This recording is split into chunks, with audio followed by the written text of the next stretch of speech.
Hi mga ka-UVG, ako ulit. So, let's see, kamusta kayo dyan? Siya nga po pala, unang-una sa lahat, maraming salamat po sa mga new subscriber natin, tsaka sa mga returning subscriber. Thank you po sa suporta nyo. Stay connected po tayo. Okay, so let's see.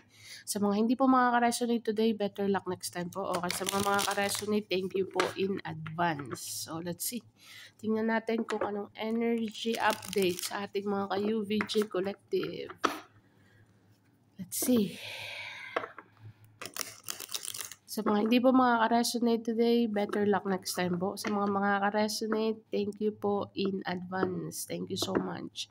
Sa mga nagko-comment po, like, share, thank you so much po sa inyo. Maraming salamat sa suporta.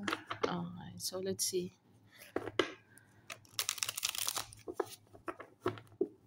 Siya nga po pala, baka sakasakaling mga Virgo stuff, interesado kayo, t-shirt, cap, accessories, ililink ko po yung link sa description box. Lagi ko nang sinasabi pero lagi ko rin nalilimutan. Pero sa video na to, explore nyo lang po. Wala namang ibabalay nyo, may magustuhan kayo.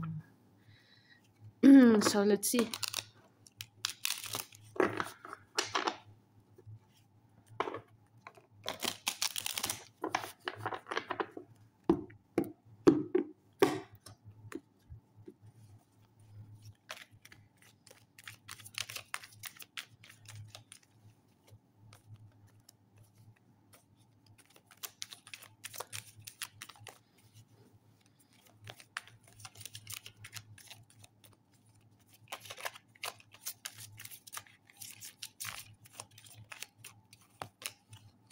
The Star.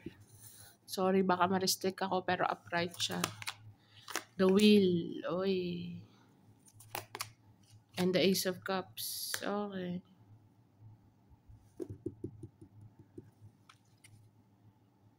Merong good news. Page of Wands. Merong good news. Merong kang ma-receive through internet or through call, through message, through basta there is a good news when it comes to, I think you are going to be in the public eye, Virgo. People will love you. Whatever you are doing. Okay. So, feedback, maaaring, kasi ang star card as a first card,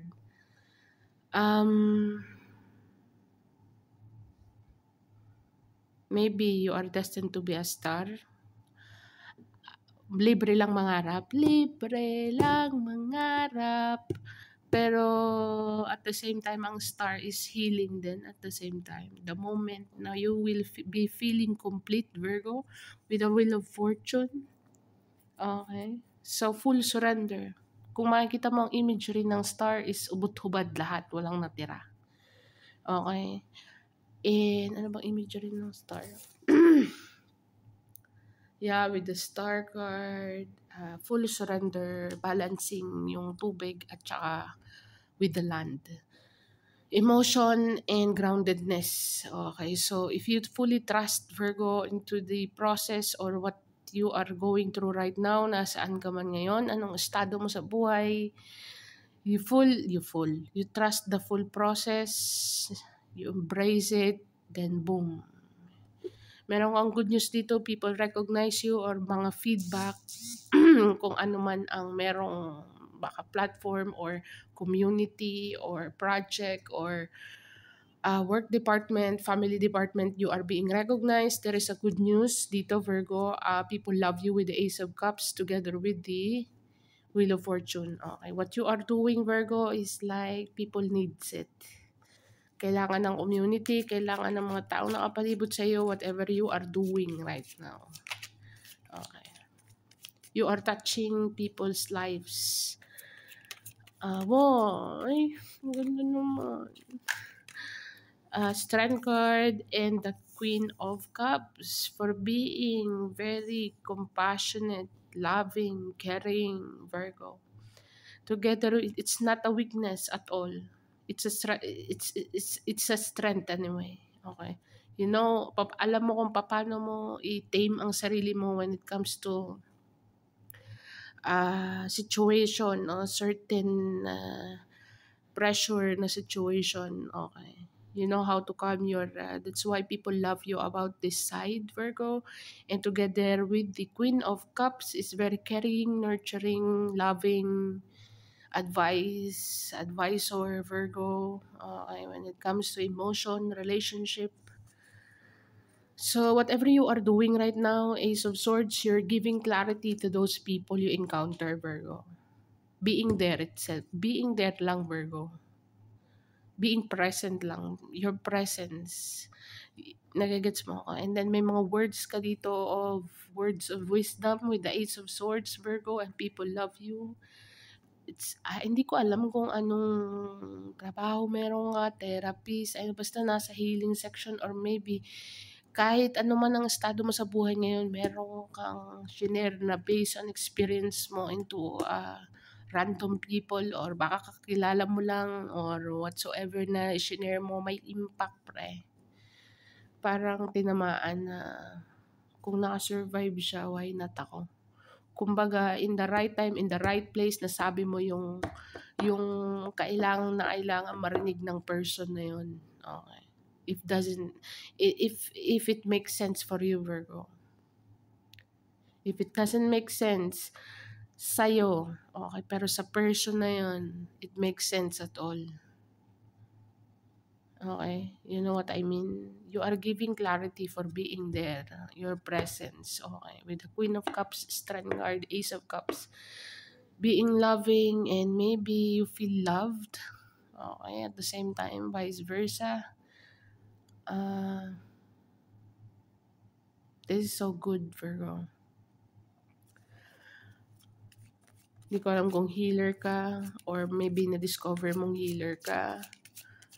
Okay, you are a healer through your words, through your touch, massager, ewan ko, hindi ko alam, therapist, mental, emotional, based on experience.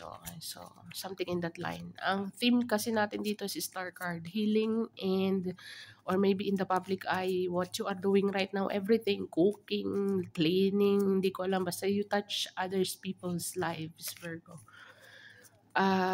There is a recognition there. Okay.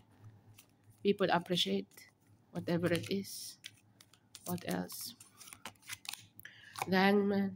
Seeing the situation in a different perspective, as I said kanina, sa mga pressure na sitwasyon, na dapat kang, may karapatan kang mainis, may karapatan kang magalit, may karapatan kang, you know what, magwala, but you still, with the Strength card, kaya mo,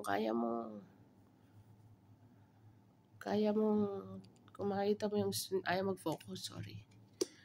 Pero yung Strength card, alam mo ba, hingi ka lang ng malalim, okay, hanggang sa kalma ng abot ng makakaya mo. Okay, so with the Hangman, ang Hangman po kasi, kaya po siya tinawag na Hangman kasi nilagay niya po yung sarili niya sa posisyon na, you know what I mean, dihado. Alam niyang madidihado pero pinasok pa rin. Okay, pero ikaw, if this is you, Virgo, the Hangman, ang weapon mo kasi dito, compassion eh. Ang caliber mo dito is compassion, loving. Alam mo, love exists. The most powerful thing is love. Okay, understanding, compassion. Okay. You see, kung asan ka man ngayon, anong estado ng buhay mo man ngayon, stuck ka man, mentally, physically, emotionally, parang feeling mo walang nangyayari, but there is, okay. The universe or the source, pinapakita sa'yo ang daan. I think paunti-unti ka nagkakaroon ng halo dito. You see the situation in a different perspective. So, parang all of a sudden mag-ooperate ka in a very generous way or pati ikaw siguro sa sarili mo, i-question mo na they don't deserve my kindness or my, you know what I mean, my service, but still you're doing it. And there is a reason behind that, Virgo, if you are questioning yourself. Okay, so people, you're giving love here, you're giving compassion, you want to be, everybody's okay, kailangan mo maka-make sure, you want to be, make sure. Okay. So, yun nakikita ko together with the Hermit card. Hermit card is seeking, as I said kanina, tinatanong mo sarili mo, am I doing right? Tama ba tong ginagawa ko? O being nice is baka abusuhin, being kind is baka abusuhin, like before, okay. Kind of energy, Virgo. So, let's see. What else? Ang ganda naman. Eight of Swords. Meron yang stuck mentally, emotionally, physically. Justice card. Justice will be served. Okay, people, the Chariot. People, for those people na stuck, Virgo, I think you're freeing them. Okay. Bakit ko nasabi yun? Okay. Sa Page of Wands kanina, merong good news. Naghahatid ka, hindi ko alam kung through Bible or through wisdom with the Hermit card or through something, Virgo, na i-share mo na namamotivate yung mga akala mo okay sa panlabas, masaya, finances okay, love life okay, pero deep inside there is something missing. And then all of a sudden, nag-cross-path kayo ng person na yun. And then may nabitawan kang salita na kailangan niya marinig. Parang something in that line, Virgo, na energy. Ang layo ko. Sana naman nakita nyo yung analogy ko. Hindi ako malayo, pero parang yung sinasabi ko, hindi ko alam kung nagme-make sense sa inyo or what. Basta, at the end of the day, merong physically, mentally, emotionally stuck, okay? But justice will be served to move forward, okay? Meron kang mafi-free dito. Freedom to eh. Justice and Chariot, freedom, okay? Freedom for what? Sometimes it can represent imprisonment, okay? Okay, pero may lumaya, okay? Ang team po natin dito is Star Guard. Wheel of Fortune, so tadhana. So, for some of you, sa ganong scenario or merong lalaya dito or justice will be served into the situation, may mapapatunayan dito na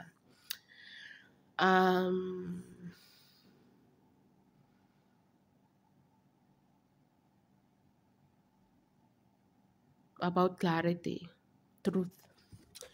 Yun yung nakikita ko dito, Virgo. So, with the Two of Cups, Two of Cups in the Ace of Cups.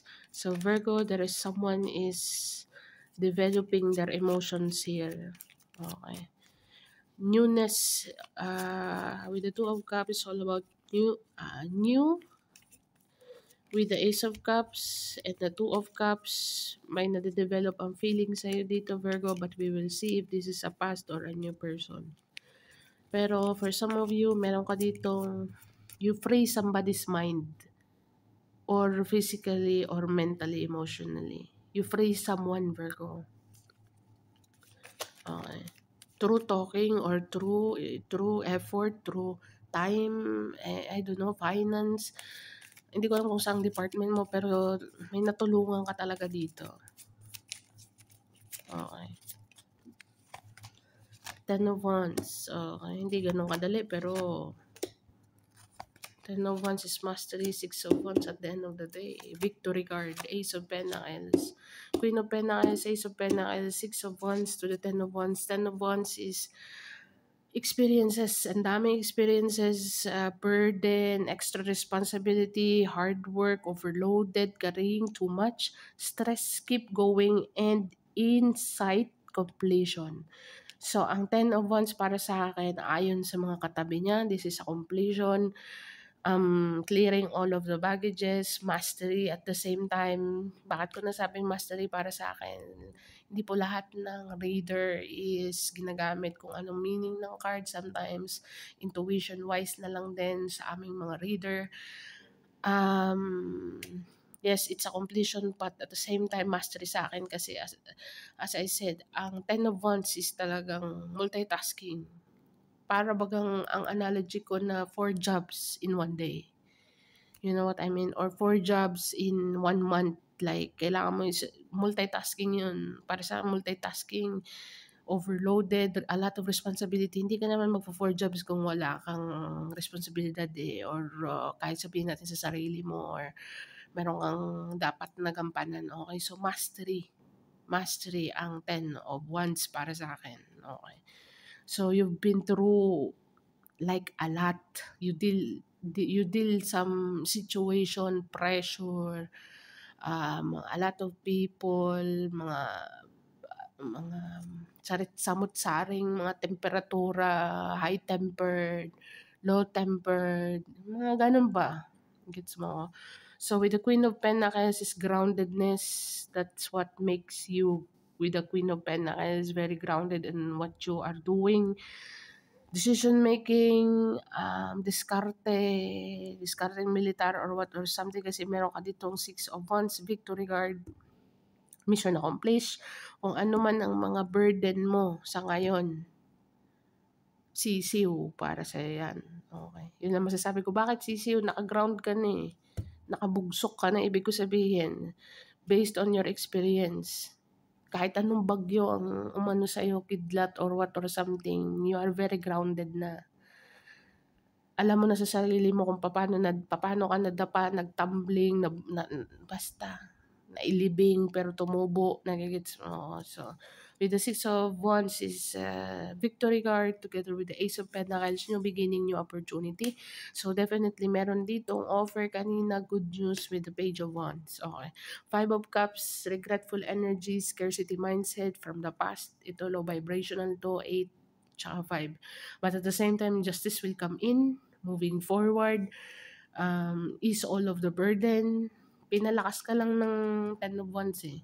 Naging grounded ka with the with the with the Queen of, wala pa tayong gender sa energy. Okay. Wala po tayong gender sa energy. Okay. So with the 6 of Wands, this is a victory card. New beginning with the Ace of Pentacles, generational wealth with the Wheel of Fortune. Okay. Meron ka ng 2 aces sa lapag. Tsaka meron kang 6 of Wands, victory card. Moving forward, justice, star. Definitely what you are doing right now, Virgo, it's very clear na you free people from the lack of something here. Hindi ko naman sinabing perfecto ka, but you are the walking awakening for people na mga na-encounter mo, even small things, Virgo. There is something about your energy that freeing people's mind. Okay. Or thinking outside the box. For some of you, may mga sometimes very uncomfortable na mga person. Okay. But at the end of the day, ang ending, napapa-question na lang sila. Why? Bakit ganun? Yung sinabi ni Virgo kanina, it makes sense.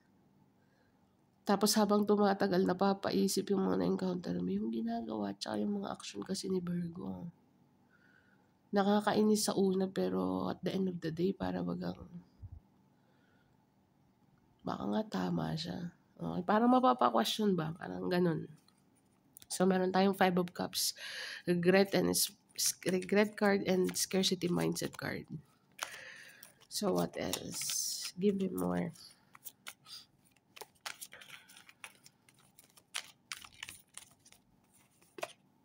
4 of Pentacles, 2 of Wands, Magician card, 6 of Cups, okay. And the King of Pentacles. So, meron tayong couple dito. Since na lumabas ang 2 of Cups kanina, may napag-iwanan, may the 5 of Pentacles, feeling alone.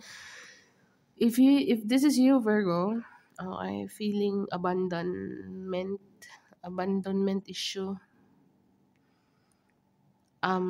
someone or you are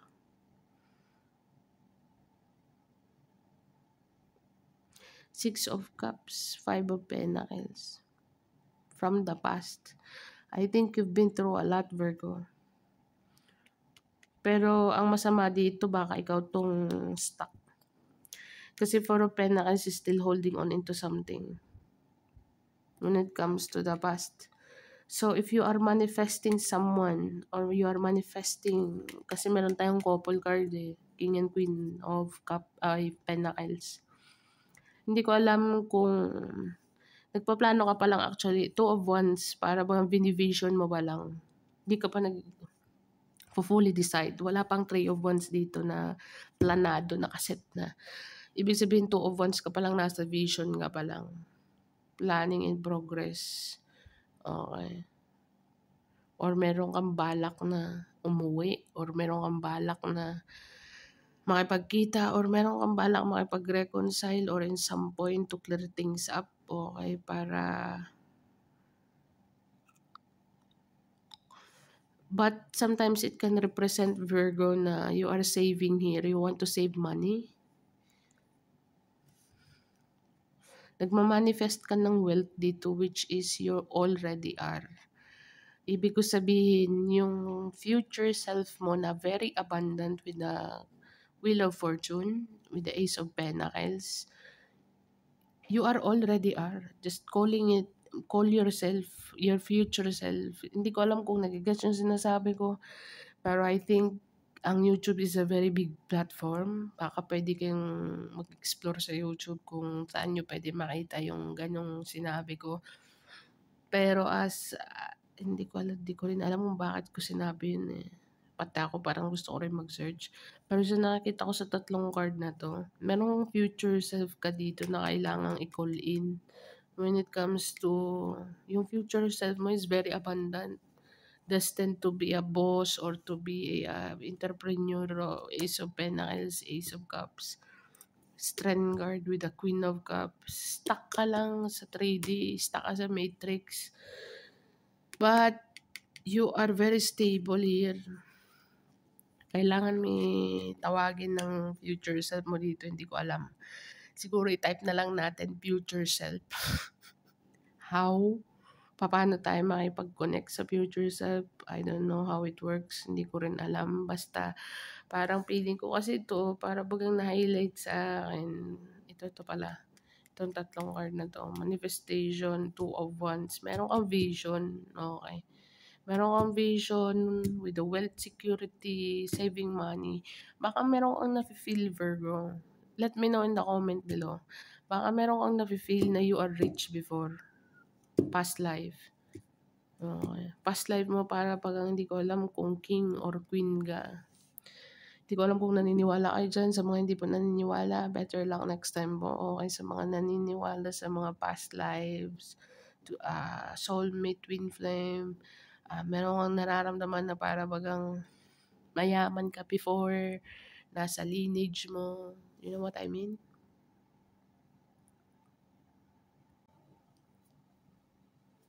So, yung nakikita ko dito. Pero I think disconnected ka sa future self mo with the Five of Pentacles. It's very deep, Virgo. Kung ano man yung sinasabi ko ngayon, napakalalim na, kaya kailangan ko na sigurong mag-jot down dito.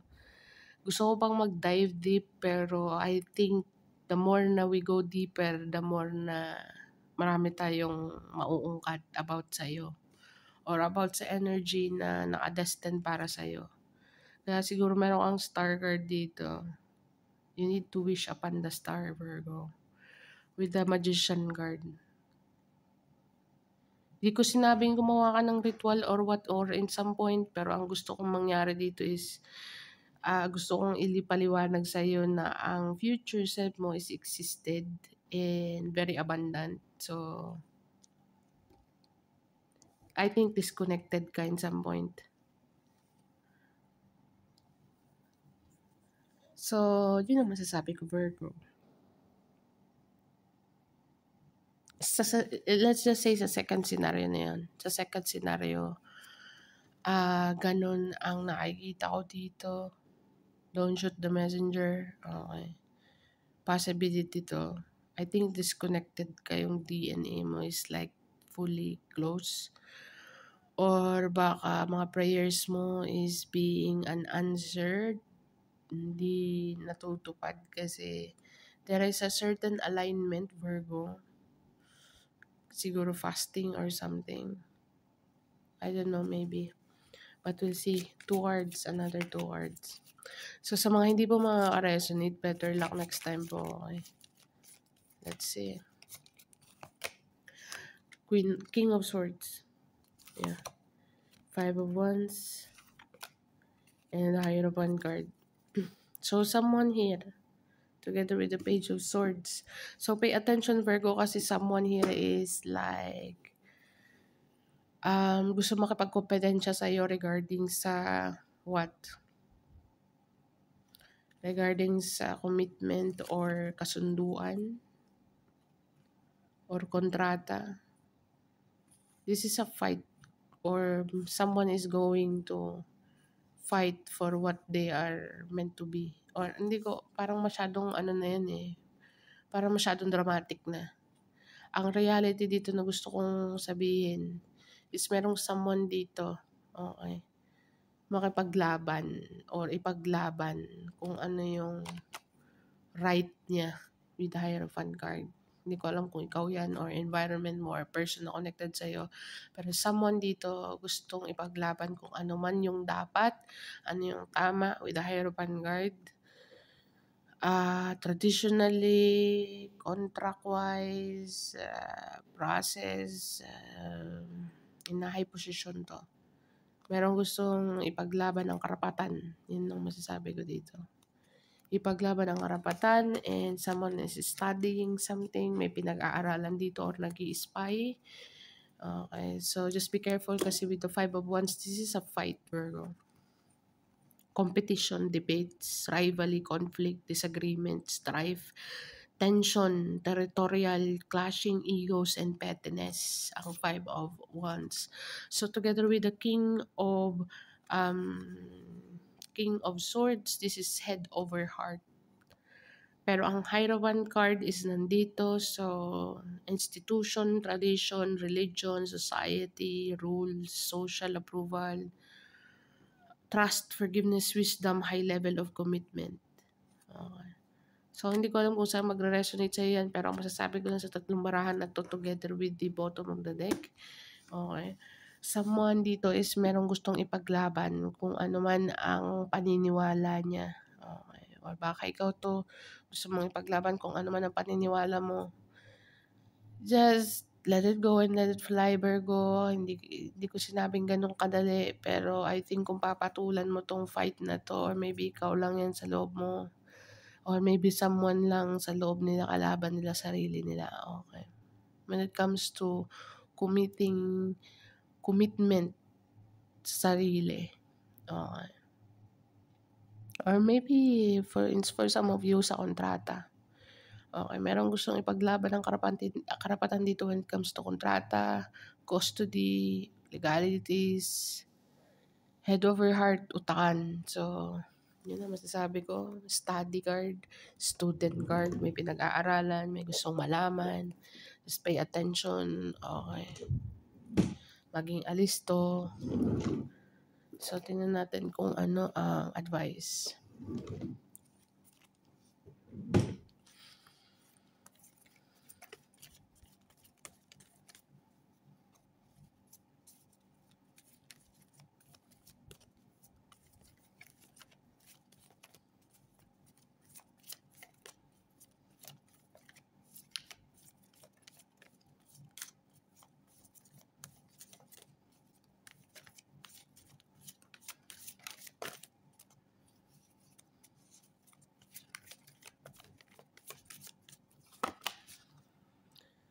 Your hard work is paying off, Virgo. Hold on to your vision at saka believe into the impossible. Take time to breathe out. So, whatever it is, Virgo, sabi ko sa'yo, kung ano man ang estado mo ngayon, it makes sense for others. Like, yung kasabihan na